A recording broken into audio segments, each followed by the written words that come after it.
آج ہم ایچ پاکستان پر ایک بہت ہی دلچسپ انویسٹمنٹ رپورٹ کا تجزیہ کر رہے ہیں۔ اس رپورٹ میں ایک ایسی پیشگوئی کی گئی ہے جس نے سرمایہ کاروں کی توجہ اپنی طرف کھینچ لی ہے۔ یہ نمبر دیکھیں، 53%۔ جی ہاں، تجزیہ کاروں کے مطابق HALON پاکستان کے شیئر میں اتنا منافع ہو سکتا ہے۔ یہ ایک بہت بڑا دعویٰ ہے، لیکن سوال یہ ہے کہ اس کے پیچھے ٹھوس وجوہات کیا ہیں؟ اور یہ کوئی ہوا میں کی گئی بات نہیں ہے۔ BMA کیپٹل جیسے بڑے ادارے نے باقاعدہ بائے یعنی خریدنے کی ریٹنگ جاری کی ہے، اور ان کا ہدف ہے کہ دسمبر 2026 تک ایک شیئر کی قیمت 1318 روپے تک پہنچ سکتی ہے۔ تو آخر اس 53% کی امید کے پیچھے کیا راز ہے؟ ایک کنزیومر ہیلتھ کیئر کمپنی کے بارے میں اتنی زبردست امید کیوں؟ آئیے ذرا گہرائی میں چل کر دیکھتے ہیں کہ اس ساری کہانی کی بنیاد کیا ہے۔ اچھا، تو تجزیہ کاروں کے مطابق اس کی 5 بڑی وجوہات ہیں۔ قیمتیں طے کرنے میں آسانی، نئی پروڈکٹس، پیداوار بڑھانے کی صلاحیت، ایکسپورٹ کے مواقع، اور سب سے اہم پیناڈول اور سینسوڈائن جیسے برانڈز پر لوگوں کا اعتماد۔ اب ایک ایک کر کے ان کو سمجھتے ہیں۔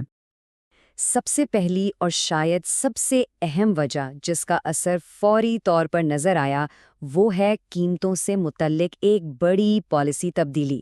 اصل میں یہی وہ چنگاری ہے جس نے اس پوری امید کو ہوا دی ہے۔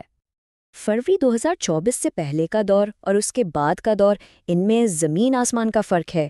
پہلے حکومت قیمتوں پر سخت کنٹرول رکھتی تھی، جس سے منافع بڑھانا بہت مشکل تھا، لیکن اب غیر ضروری ادویات پر سے یہ کنٹرول ہٹا دیا گیا ہے، جس نے ہیلیون کے لیے سارے دروازے کھول دیے ہیں۔ تو جیسے ہی یہ پابندی ہٹی، ہیلین نے کیا کیا؟ انہوں نے اپنی تقریباً 46% پروڈکٹس کی قیمتوں میں اوسطاً 26% کا اضافہ کر دیا۔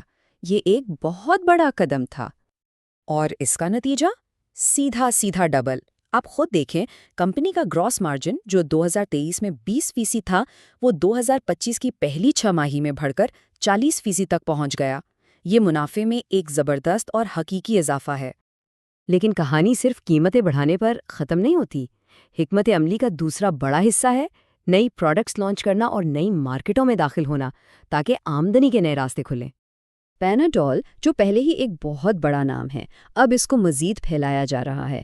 2025 میں پیناڈول کی 2 نئی قسمیں آ رہی ہیں، ایک مائیگرین کے لیے اور دوسری ماہواری کے درد کے لیے۔ صرف مینسٹرل پین والی پروڈکٹ سے سالانہ 50 کروڑ روپے کی نئی آمدنی کا اندازہ ہے، کیونکہ مارکیٹ میں موجود امپورٹڈ ادویات بہت ہی مہنگی ہیں۔ اس کے بعد ہیلیون ایک اور بہت بڑی مارکیٹ میں قدم رکھ رہا ہے، اور وہ ہے ملٹی وٹامن کی مارکیٹ، اپنی پروڈکٹ سینٹرم کے ساتھ۔ یہ پاکستان میں 24 ارب روپے کی مارکیٹ ہے، جہاں 70% سے زیادہ گھرانوں میں وٹامنز کی کمی پائی جاتی ہے۔ اب سینٹرم کا ہدف اس بہت بڑی مارکیٹ کا صرف 8% حصہ حاصل کرنا ہے۔ اب 8% سننے میں شاید زیادہ نہ لگے، لیکن اس 24 ارب کی مارکیٹ میں اس کا مطلب ہے تقریباً 2.25 ارب روپے کی نئی سیلز۔ اور یہ سب ایک سوچے سمجھے منصوبے کے تحت ہو رہا ہے، 4 مرحلوں میں۔ پہلے حلال سرٹیفائیڈ پروڈکٹس امپورٹ کی جائیں گی، پھر مردوں اور عورتوں کے لیے خاص ویریئنٹس آئیں گے، اس کے بعد پاکستان میں ہی پروڈکشن شروع ہوگی، اور آخر میں کینیا جیسے ممالک کو ایکسپورٹ کیا جائے گا۔ اچھا، اتنی ساری گروتھ کی باتیں تو ہو گئیں، لیکن کیا کمپنی اس سب کے لیے تیار بھی ہے؟ یعنی کیا ان کے پاس اتنی بڑی ڈیمانڈ پوری کرنے کی صلاحیت ہے؟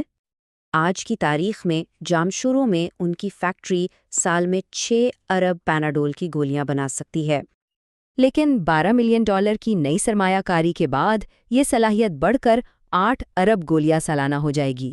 یہ مستقبل کی تیاری کا ایک واضح ثبوت ہے۔ اور بات صرف پاکستان تک محدود نہیں ہے، ایکسپورٹ کا منصوبہ بھی بہت بڑا ہے۔ اس وقت وہ 4 ملکوں کو ایکسپورٹ کر رہے ہیں، لیکن اگلے 1.5 سال میں ان کا ہدف ہے 19 ملکوں تک پہنچنا۔ یہ ایک بہت بڑی چھلانگ ہے۔ تو یہ تو تھیں ساری اچھی خبریں اور ترقی کی کہانی، لیکن تصویر کا دوسرا رخ بھی دیکھنا ضروری ہے، یعنی اس سرمایہ کاری سے جڑے خطرات کیا ہیں؟ اچھا، یہ 1318 روپے کا جادوئی ہندسہ آیا کہاں سے؟ تجزیہ کاروں نے 2 مختلف طریقوں، ڈسکاؤنٹڈ کیش فلو اور PE ریشو کو ملا کر ایک بلینڈڈ ویلیویشن کی ہے۔ سادہ لفظوں میں انہوں نے کمپنی کی مستقبل کی کمائی اور مارکیٹ ویلیو دونوں کو دیکھ کر یہ ہدف مقرر کیا ہے۔ تو آخر میں اگر ہم پوری کہانی کو سمیٹیں تو ایک طرف ہے کمپنی کی مضبوطیاں، مارکیٹ میں ان کی لیڈرشپ، بڑھتا ہوا منافع اور نئی پروڈکٹس، لیکن دوسری طرف خطرات بھی ہیں، جیسے کہ حکومت اپنی پالیسی واپس لے لے، روپیہ کمزور ہو جائے یا پھر نقلی ادویات کا مسئلہ بڑھ جائے۔ تو سوال یہی رہ جاتا ہے کہ ایک طرف مضبوط منصوبہ ہے اور دوسری طرف واضح خطرات۔ کیا ہیلیون پاکستان تجزیہ کاروں کی اس بڑی امید پر پورا اتر پائے گا؟